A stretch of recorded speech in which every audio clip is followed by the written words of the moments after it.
A série do Percy Jackson tá chegando, eu amo mitologia grega e pelo que eu pude assistir da série na CCXP, ela está muito fiel ao livro e fazendo diversas referências às personalidades da mitologia grega clássica. Por isso, aqui nesse vídeo, eu vim falar pra vocês, né, pra gente conversar, entender quem é cada divindade que corresponde a cada um dos chalés do acampamento Meio-Sangue, pra assim a gente já ficar preparado e entender todas as referências que a série for apresentar. Fala galera, aqui é o Matheus Mendes, sejam muito bem-vindos a mais um vídeo aqui do canal. Vídeo que eu tô muito animado de fazer porque esse é o primeiro vídeo do meu especial de Percy Jackson aqui do canal. A gente vai ter um montão de vídeo de Percy Jackson. Além da análise dos episódios da semana, a gente vai ter vídeo extra ajudando a entender algum conteúdo, alguma referência específica com detalhes do episódio. Portanto, se você gosta de Percy Jackson, quer acompanhar minha cobertura, não perca tempo, se inscreve no canal agora, verifica se está inscrito ou não, e se inscreve, ativa o sino de notificação, porque a partir de agora, toda quarta-feira, você tem um compromisso comigo. Eu vou tentar postar as análises dos episódios sempre ao meio-dia. Então, hashtag almoço com Matheus, toda quarta-feira, assistindo minha análise do episódio de Percy Jackson da semana. E gostaria também de pedir para você me seguir lá no Instagram, que você me dá uma força por lá, né? Acompanha o conteúdo que eu levo para lá também, e lá eu sempre aviso quando eu tô postando os vídeos por aqui, beleza? Antes, uma rápida explicação. O nome da série é Percy Jackson e os Olimpianos. Então, a história da série vai girar ao redor do Percy Jackson, é claro,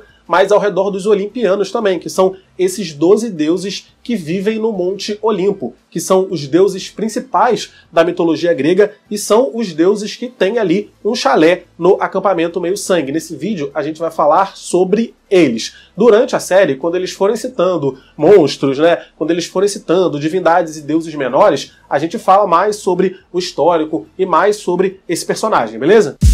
Zeus foi escolhido pelos seus próprios irmãos para ser o deus dos deuses, depois que este derrotou o seu pai Cronos. Cronos engolia todos os seus filhos porque ele estava com medo que uma profecia se realizasse. Foi profetizado que um dos filhos de Cronos o destronaria e para impedir que isso acontecesse, ele ia lá engolindo todo mundo. Então Cronos engoliu Poseidon, engoliu Hades, engoliu Hera, engoliu Hestia, engoliu Deméter. Quando Zeus nasceu, a mãe, né, dele deu a Cronos uma pedra com o formato de Zeus, e aí Cronos engoliu a pedra, achou que tinha engolido o filho também, mas Zeus cresceu em outro lugar, ganhando força, e quando ele cresceu, se tornou forte o suficiente, ele foi lá e derrotou seu pai. Zeus então libertou os seus 5 irmãos, e aí os deuses homens, né, eles dividiram os reinos da terra entre si. Zeus ficaria com os céus, Poseidon ficaria com os mares, e Hades ficaria com o mundo inferior. As deusas, coitadas, elas foram um pouco excluídas agora nessa divisão, mas a gente vai falar com mais detalhes sobre elas mais pra frente. O importante é que Zeus é o rei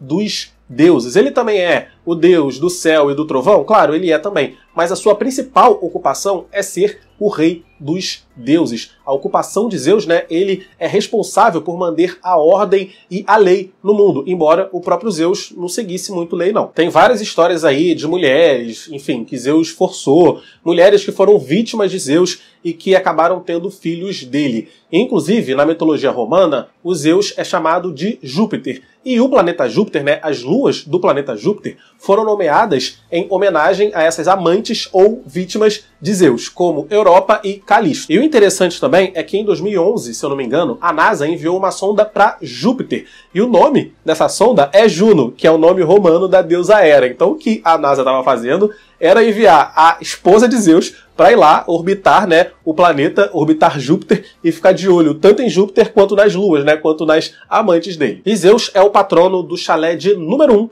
do acampamento Meio-Sangue. Irmã e esposa de Zeus, Hera é a rainha dos deuses. Ela é a deusa associada ao casamento, à maternidade e diz que ela protege as esposas. Hera é descrita como uma deusa muito ciumenta e vingativa. E Zeus nunca foi lá muito fiel aos votos do casamento, né? E vivia tendo filhos por aí. E Hera, muitas das vezes, né, quase todas as vezes, ela perseguia essas mulheres que muitas vezes eram vítimas de Zeus para punir. Então assim, a mulher, além de ser vítima do cara, ela ainda é punida pela esposa do cara. É isso. Provavelmente Hera achava que a culpa de Zeus ter sentido desejo pela mulher era da própria mulher, e por isso as perseguia. Inclusive, na história de Hércules, grande parte da vida de Hércules é Hércules tentando fugir das armadilhas que Hera colocava no caminho dele, né, tentando matá-lo. Hera teve alguns filhos com Zeus, mas ela ficou tão brava por conta dos inúmeros bastardos que Zeus estava tendo por aí, que ela resolveu ter um filho sem a ajuda dele. Não, ela não traiu, afinal de contas ela é a deusa do casamento, mas ela se auto-engravidou, né? Ela é deusa, ela tem esse poder com o deus Hefesto. E Hera é a patrona do chalé de número 2 no acampamento Meio-Sangue. Deus dos mares, dos cavalos e dos terremotos, Poseidon não era muito conhecido por ser simpático, não. Na verdade, as pessoas acreditavam que ele era um deus muito violento, porque estavam sempre associando a ele, né, terremotos e maremotos. Alguns mitos dizem que Poseidon criou os cavalos a partir das ondas, enquanto outros mitos dizem que ele foi o primeiro a domar os cavalos. Qualquer que seja a história verdadeira, né, enfim, qualquer que seja a vertente, Poseidon, ele é conhecido como deus dos cavalos e é dito que ele dava cavalos de presente para as pessoas que o favoreciam. Poseidon teve vários filhos, mas o filho mais famoso do Poseidon, além de Percy Jackson, é o Tritão, que foi adaptado inclusive no filme A Pequena Sereia, lá da Disney. O herói Teseu também é filho de Poseidon, e Poseidon é o patrono do chalé de número 3 do acampamento Meio-Sangue. Uma das primeiras deusas a nascer, olimpiana e filha de Cronos, Deméter é a deusa da agricultura e da colheita. Por isso, ela era uma deusa muito importante na vida dos gregos antigos que prestavam muitos cultos a ela. Inclusive, um dos cultos de maior importância na Grécia Antiga era conhecido como os Mistérios de Eleusis, que era meio que um rito de iniciação a essa adoração à deusa Deméter e à sua filha Perséfone. Era um culto secreto passado apenas a iniciados. E até hoje, historiadores tentam encontrar, né, inscrições e pinturas que detalhem mais o que acontecia durante esse ritual, durante esse culto, mas grande parte dele ainda é um mistério. Estima-se que Sócrates, Platão e Aristóteles eram iniciados nos Mistérios de Eleusis. Esse culto celebra a volta de Perséfone do mundo inferior e assim a chegada da primavera e a volta, né, da vida e volta das plantas e da colheita à terra. Mas como assim a volta de Perséfone? Calma que eu vou explicar. Hades, com permissão de Zeus, pai dela, raptou Perséfone e levou Perséfone para viver com ele no mundo inferior. Deméter passou 9 dias e 9 noites procurando pela filha. Ela ficou sem comer esse tempo todo e quando ela finalmente descobriu o que tinha acontecido, ela ficou tão furiosa que ela deixou o Monte Olimpo, prometeu não voltar mais e por conta da raiva dela, né, e por ela ser a deusa da agricultura e da colheita, nada mais florescia na Terra. Chegou um ponto onde a vida na Terra estava insustentável, tão insustentável que Zeus teve que ir lá forçar Hades a devolver Perséfone para sua mãe, porque, enfim, senão o mundo ia acabar. Mas Hades devolveu, mas antes de devolver, ele alimentou Perséfone com algumas sementes ali do mundo inferior. Então Perséfone sempre tinha que voltar, ela tinha que dividir seu tempo entre sua mãe e o mundo inferior. Os gregos utilizavam essa história para explicar a mudança de estações. Quando Perséfone retorna do mundo inferior, a sua mãe Deméter fica feliz e assim as flores voltam a florescer. É sinal da primavera. E Deméter é a patrona do chalé de número 4 no acampamento Meio-Sangue.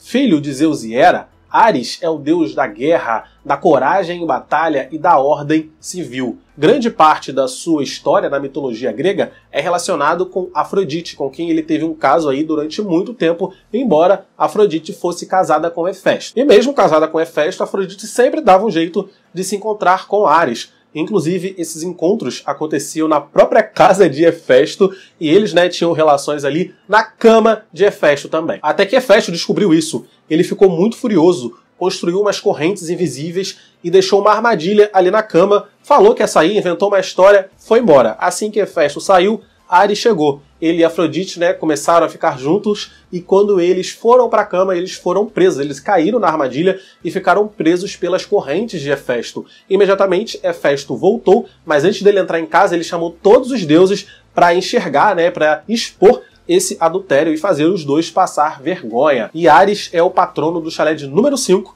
no acampamento Meio-Sangue.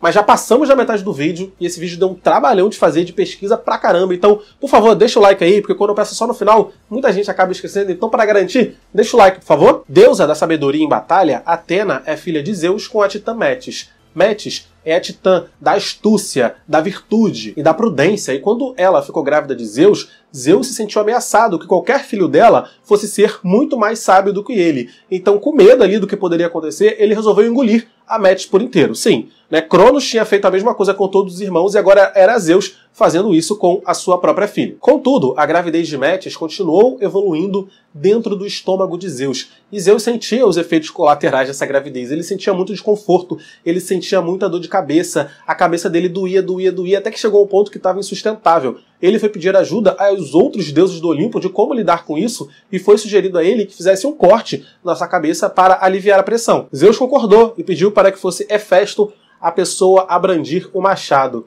E quando Hefesto fez o corte da cabeça de Zeus, saiu Atena, completa, vestida em armadura de batalha e segurando o seu escudo. E Atena, ela é a patrona do chalé de número 6 no acampamento Meio-Sangue.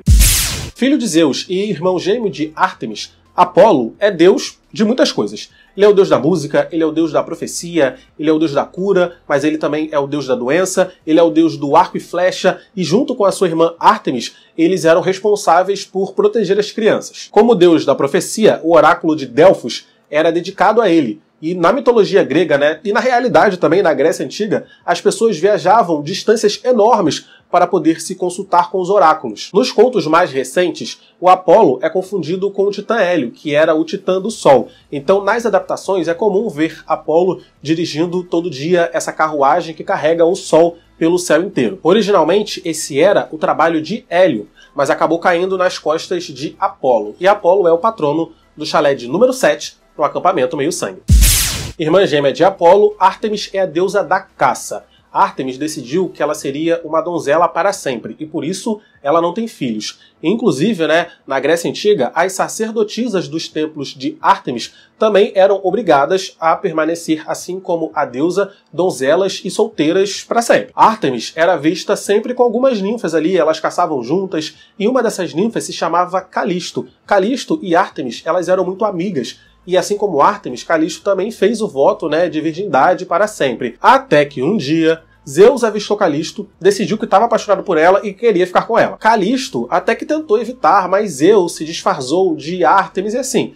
Na Grécia Antiga, né, nas histórias, na mitologia, quando um deus resolvia ficar com você, era muito difícil você dizer não. Assim, você podia até dizer, mas eles não ligavam muito. E foi o que aconteceu. Calisto acabou ficando grávida de Zeus. E quando Hera descobriu disso, Hera ficou com raiva, né, de Calisto, né, devia ficar com raiva do marido, mas não, ficou com raiva da vítima do marido e transformou Calisto em uma ursa. E o filho, que Calisto estava carregando de Zeus, também virou um urso. Mas Hera não descansou e deu um jeito de colocar Calisto, agora uma ursa, na rota de caça da deusa Ártemis. E Ártemis acabou matando Calisto. E quando descobriu o que tinha feito, né, Ártemis se compadeceu pela amiga e resolveu transformar a amiga, né, deixar a amiga viver para sempre e transformou ela em uma constelação, a Ursa Maior. Eventualmente, o filho de Calisto também morreu e foi transformado também em uma constelação, na Ursa Menor. E Ártemis, ela é a patrona do chalé de número 8 no acampamento Meio-Sangue.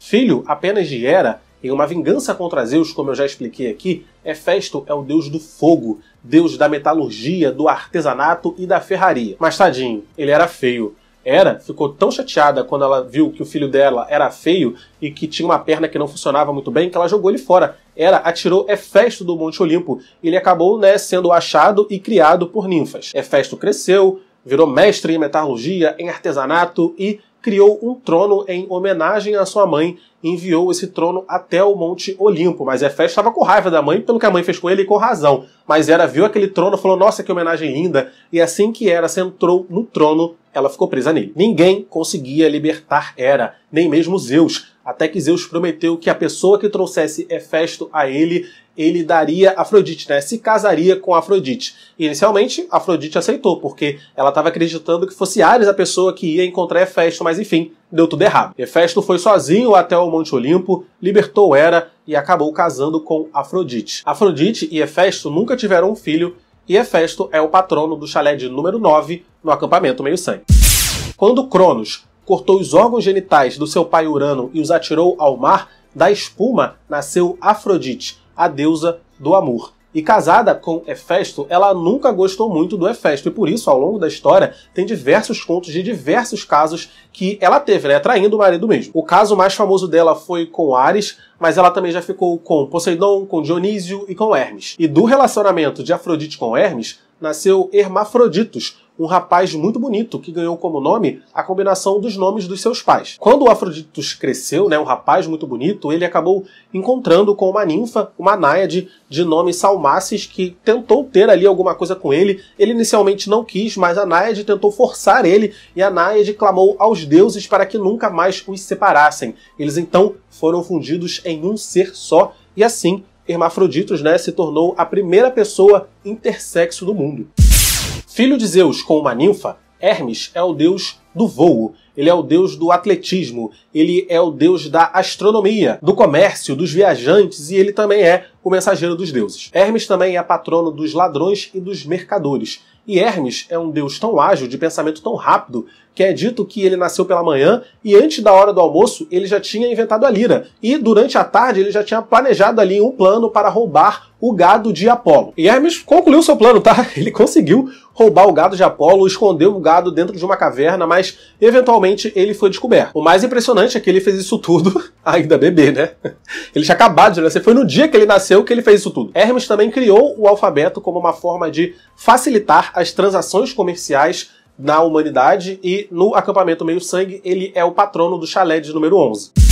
O único olimpiano nascido de uma humana normal, filho de Zeus com uma humana, Dionísio é o deus associado a festas e a diversão. Ele é o deus do teatro, do vinho, do prazer e da loucura. O culto a Dionísio era um dos cultos mais populares na Grécia Antiga, porque as pessoas conseguiam ter grande relação ali com ele, né? Diferente dos outros olimpianos que estavam muito longe, né, espiritualmente deles. Os festivais religiosos, né, de culto a Dionísio comumente viravam festivais de loucura, assim, com muito vinho, muito vinho, e as pessoas se divertindo muito, se é que vocês me entendem. Na cultura romana, Dionísio recebeu o nome de Baco, e os festivais, né, religiosos em homenagem, em culto a Baco, receberam o nome de Bacanal. Então, daí você já tira. Dionísio também é o líder do acampamento Meio-Sangue e ele é o patrono do chalé de número 12. É isso, vou ficando por aqui. Espero que tenha dado pra pegar bastante conteúdo, porque na série Percy Jackson eles vão fazer referência pra caramba a essas histórias, então espero já ter preparado vocês um pouquinho.